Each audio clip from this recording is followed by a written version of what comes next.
Hello once again, and Tony here, and welcome to part 2 of my opera double feature reviews.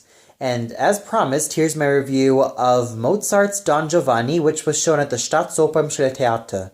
The conductor was Massimo Zanetti, the production was done by Klaus Guth, the set design and costumes were handled by Christian Schmidt, the lights were handled by Olaf Winter, the choreographer was Ramses Siegel, the chorus master was Frank Flade, and the dramaturgy was handled by Ronnie Dietrich. Now, I have done 3 other reviews of 3 different productions or other productions of Don Giovanni, and it's no surprise that this opera is one of my most favorite operas from Mozart of all time, totally up there with the likes of The Magic Flute and Abduction of the Seraglio, Idomeneo, and many, many others. So it needs no introduction. So let's cut to the chase into what I thought about the production, the singers, and the conducting. So the production, now this production wasn't anything too new for me because this was also one of the Salzburg Festspiele's other productions before the whole kitschy hotel production, which I saw last year in Salzburg. Now, I have seen a couple of clips of this Guth production on YouTube with also Maltman in the title role, with Röschmann as Don Elvira, and with Erwin Schrott as the Leporello. So let's get on to also what I thought about the main production tonight. Now, I thought that this production was very interesting in terms of backdrop, in terms of a huge forest, a huge thickening, rather than having like different scenes, rather than having it set in a sort of apartment or lots of buildings. But the whole action is done in a forest, as if to really convey the whole lost in the middle of nowhere type of feel, the type of forest, and just have these characters like roaming about how they're going to get out, how they're going to survive, and what they're going to do probably for food and just for survival in general. And this whole thing almost feels like a sort of young adult thriller in which there are a lot of these young adult protagonists who get themselves into a lot of crazy stuff happening in the forest, like getting high, getting themselves into a lot more relationships. But this is also like a sort of race against time for Don Giovanni, as in this production, he is fatally shot by the commendatore after Don Giovanni gets into a scrap with him. So this type of imagining shows that this Don Giovanni has like 24 hours to live. And, well, when you think Don Giovanni, you think, he's horrid, he's satanic, he just doesn't care about morals. Well, with this version of Don Giovanni, he comes off more as a tragic anti-hero, someone who knows he's not on the right track, someone who knows he's kind of a jerk, kind of an asshole to everyone, but that's his way of life. That's how he prefers to live with himself. But he also knows that, well, because of his fatal injury, he doesn't have that much time to live, and Leporello tries his damnedest to really get him all together, get him all patched up before time runs out. So all of these elements really do kind of mesh interestingly into this whole concept of being lost in the woods, trying to find the way out, and even the whole 24 hours to live type of thing. And especially with the characterization of Donna Anna, now I understand that not a lot of people seem to care about Donna Anna's character, but with this particular production, Donna Anna is a very torn woman she has the hots, obviously, for Don Giovanni, but she's kind of indifferent to Don Ottavio, even though she knows she is, well, she likes him and all that. But I think the relationship that Donna Anna feels with Don Ottavio is mostly on the likes of, oh, just him being a friend. But with Don Giovanni, he's something a lot more. It's like, with Don Giovanni, it's like he basically, well, sexually awakened Donna Anna and now has a lot of flings with him. But with Don Ottavio, she thinks that, oh, their love for each other is just mainly in terms of duty because he's all that. He's the smart, nice guy and all that stuff. So there's a lot of interesting stuff going on, and especially in terms of a bus stop as well, where other characters would sit down and just wait for some other right to come over. And especially with the climax before the dinner scene in which Donna Anna contemplates suicide is rather scary, especially considering that she's singing Non mi dir, in which she promises Don Ottavio that, or she gives Don Ottavio hope that despite what's been happening, she knows that she still loves him. But with this, it's a lot more garish, as she knows that she probably won't live on this earth forever, and Don Ottavio knows that. So it's easy to say that both Donna Anna and Don Ottavio did themselves in. And throughout almost all of the scenes involved, we see Don Giovanni, well, trying to stay alive despite his fatal injury, even though he knows he's going to die. So overall, I found the concept of this production rather interesting and a lot darker in terms of its theme. And that's kind of what makes it quite enjoyable in its own special way. And the costumes, I have to say, were actually really great. With Don Ottavio, it's kind of played straight that he, well, is dressed up like the nerdy, all-around good guy, and you really see that there's a lot of modern costumes as well. But also to, say a special note, especially to all the dance numbers as well, especially with the quote-unquote minuet, was basically turned into a sort of boogie dance type of dance. I kind of found that enjoyable. So overall, this production, while it's quite dreary and haunting, it's actually quite interesting in its own special way. It basically adds a very interesting spin to what happens to all these characters, which I kind of enjoy. It's not offensive, it's not gross, and it doesn't pander to the lowest common denominator. It's quite good as a modern production of Don Giovanni. It's quite good as a modernized concept, and something that I kind of enjoy. Because when people think modern productions, they think, oh, they ruin the whole text, they ruin the whole thing. But when it's put in the right hands of certain directors, they can basically put in something quite interesting. And that's what I got with this Klaus Gut production of Don Giovanni. Something that was really interesting, especially placing all the action of Don Giovanni into the woods. I found it very, very interesting. And then we get to the singers.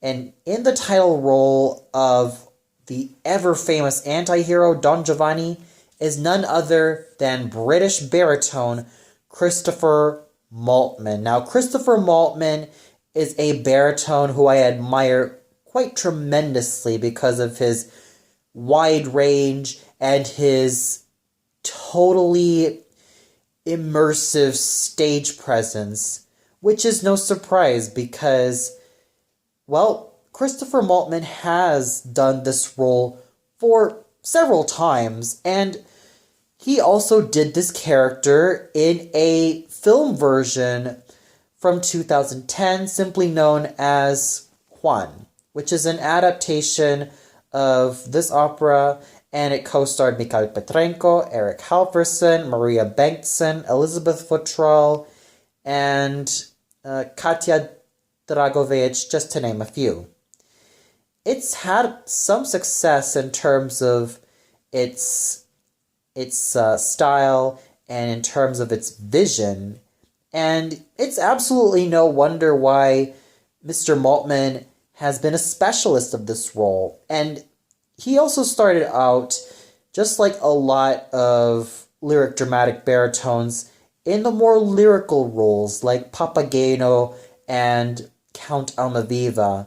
But as he grew, his voice got a little bit more dramatic as time went on. Hell, this year and even the next few years, aside from his usual Mozart and lyrical baritone repertoire, he's found himself singing Wotan from Das Rheingold, the title role of Simon Boccanegra, and, well, even a lot of some of the dramatic baritone repertoire. Who knows? In the near future, he probably might make a great Germont from La Traviata, Carlo from Ernani, Iago from Otello. I think he's done his share of Marcello from La Boheme several times, and I think he's probably done Sharpless as well. So something tells me that he's going to have a very grand future doing a lot more Italianate, a lot more dramatic roles. Even that of Enrico from Lucia de la Mermur, Alphonse from La Favorita. Who knows? The possibilities are totally endless with this guy. Now, when it comes to him embodying Don Giovanni, he totally embodies him very well.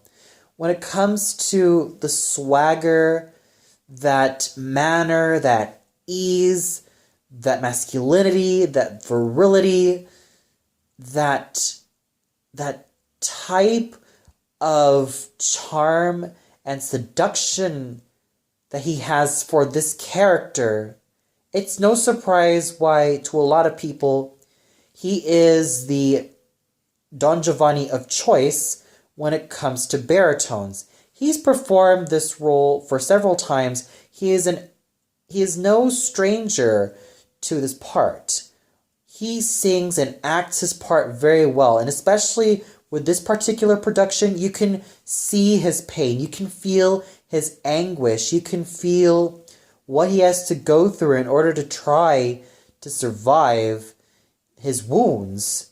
You could see the struggle in his eyes, you could see his conscience wavering from one side into thinking, he's doing the right thing, he thinks he's doing the right thing, to, okay, maybe he might not do the right thing, but he doesn't really give a crap. So, it's no surprise that Christopher Maltman as Don Giovanni, it's pretty much one of his calling cards. He has sung this role for several times, and he really shows that he can master such a part with such a fine vocal technique, with such fine acting, and especially when it comes to really working with all the space, all the room he has. He's an absolutely incredible singing actor. He really gets himself in the drama, and he really sings his role well. And I've spent way too long talking about Christopher Maltman as the Don, because he's absolutely brilliant. He's always been brilliant as Don Giovanni. And seeing the role of his manservant, Leporello, is Luca Pisaroni. Now, I also saw this gentleman in the same role 1 year ago in Salzburg. And as always, he does a very fine job as Leporello, showing how versatile he can be with his voice. When he sings pianissimo, he sings it so gorgeously. And when he has to let it all out, he lets it all out. He is absolutely fabulous at what he does, and he works really well with Christopher Maltman. He has a lot of great moments on stage, and he was in his absolute A game. Singing the role of Il Commendatore was Jan Martinique, yet another singer who I saw a lot of times at the Staatsoper Schiller Theater.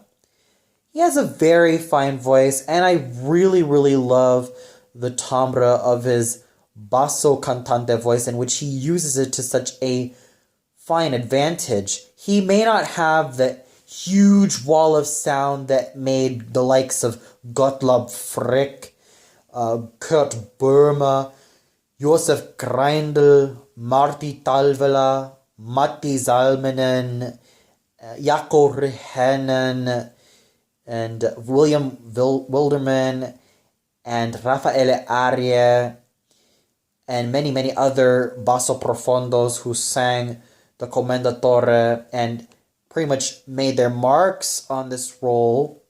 He may not have that type of hugeness, that type of wail of sound, but he's able to produce his sounds very eloquently with such a fine technique and with such an excellent, rich, and round voice, which he's able to use very well. And his acting for the Commendatore was actually quite good and quite haunting as well. Sure, I do have a lot of high expectations for the likes of the Commendatore, but Jan Martinique does a very fine job with his role and even the time that he has for this role. He's a very fine singer all throughout. And then singing the role of Mazzetto is Grigori Shkarupa. Very fine voice, very fine acting, and he's totally immersed with his character. Singing the role of Don Ottavio was Peter Zon. I absolutely love the color of his voice. In fact, I also heard this gentleman sing the role of Ferrando from Così fan tutte, in which he did in La Scala Milan. I really love the color of his voice. I really love his ease, his manner, his style.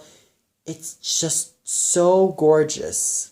He sings both of his arias well, and his chemistry with everyone involved was just so well thought out. It was just excellent, and I definitely enjoyed every single moment he was in. But more than anything, it was his voice that was the mega highlight, because he's been singing a lot of the classical repertoire for many years, and it really shows how much of an expert he is. He has a very fine technique, a very fine voice, and a very fine manner. Singing the role of Donna Elvira is Dorothea Röschmann. Now, I have seen this soprano perform many, many times. I've seen her perform on DVD as Pamina. I've seen her sing the role of the Countess. I've seen her Lida. And I've basically seen her a lot on YouTube as well, and even some recordings as well. She's absolutely fantastic as Donna Elvira, capturing her pain, her sorrow, her joy, everything that makes Donna Elvira a complete character. She's an absolutely great actress, and as a singer, she has a very, very great way of pronouncing all of her syllables, all of her text, no matter what language she sings in. Of course, I did see that there were some moments in which she was kind of straining a little bit, kind of tired, especially with some of the passages, but at least she was still able to muscle through and really give her all in this role with such fine theatricality and her trademark voice, which has such a wonderful sheen to it and has a fullness that I definitely love listening to. She has a very fine technique, as usual, and despite some of the pitfalls, she was still able to muscle through in terms of her theatricality and in terms of her manner and in terms of her acting. She was totally involved from beginning to end. Singing the role of Donna Anna is a soprano who I also admire tremendously. I'm of course referring to Anna Zamwil. What more can I say about her? she is fabulous in this role. She didn't overact. She didn't go hammy. She was absolutely gorgeous in this role. She has a very fine technique with her voice. She navigates her coloratura from the non mi dir quite well.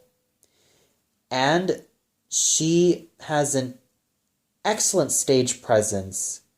She's able to make Donna Anna a character who is rather unsure who she truly wants to love. She knows that deep in her heart, she loves Don Giovanni more so than Don Ottavio. She thinks that Don Giovanni is a million times more the man than Don Ottavio will ever be.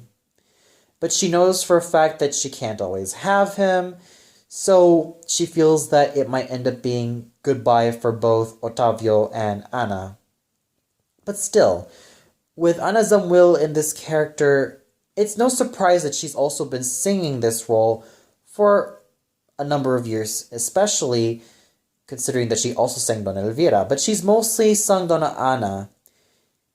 It's no surprise that she is an expert in this role. She's able to get her character, she's able to sing her music very well, and she was just absolutely involved from beginning to end.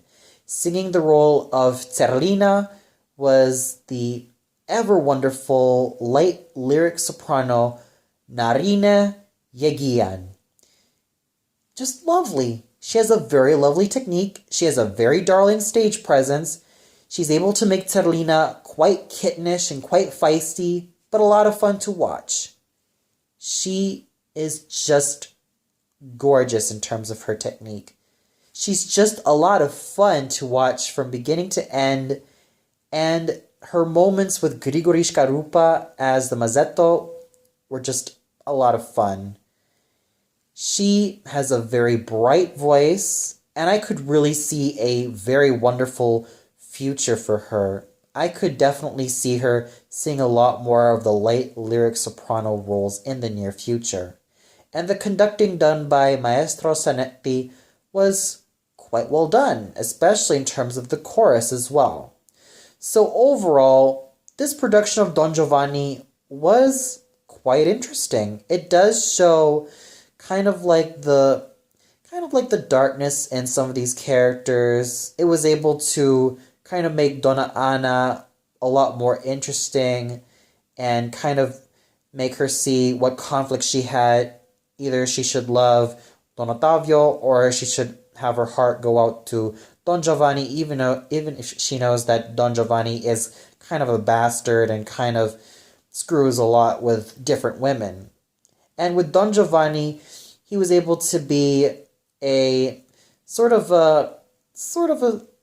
of like a sympathetic anti-hero who only has 24 hours to live, and he has to really fight this pain. And it's also boosted by the really great singing from these very fine soloists. And special kudos goes to Christopher Maltman as Don Giovanni, who has portrayed this role for several years and still does a very fine job with it. Well, that's all for now.